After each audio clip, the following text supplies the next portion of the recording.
Mr Speaker, like 9/11, we all remember where we were on the 14th of December last year. For me, I was at a Gold Coast Hanukkah celebration at the exact same time that the Bondi attack went down. And it was a really good opportunity to have the Jewish community on the Gold Coast come together for what was supposed to be a very joyful, positive, light-filled celebration.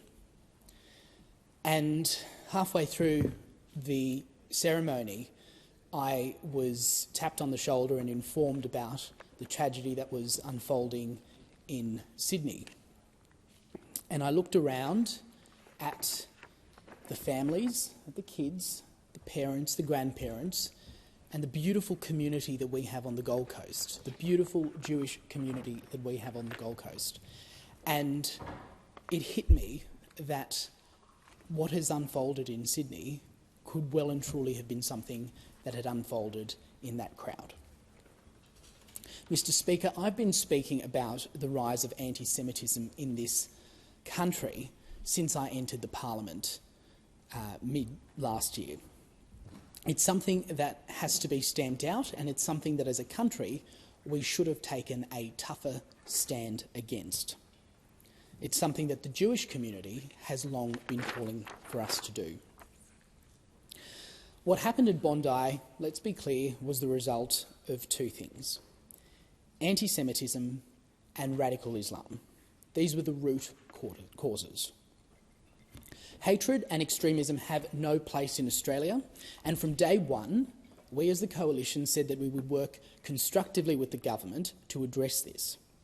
But instead what we saw was that the government delayed Parliament, resisted calls for a Royal Commission, and produced what was unfit legislation that not only failed to address those root causes that I've spoken about, but they also severely threatened free speech. And can I just say that over the last couple of weeks, I've spoken to many people in my electorate, and I've received countless pieces of correspondence from them who express those concerns, and they're very real concerns that we in the Coalition listen to.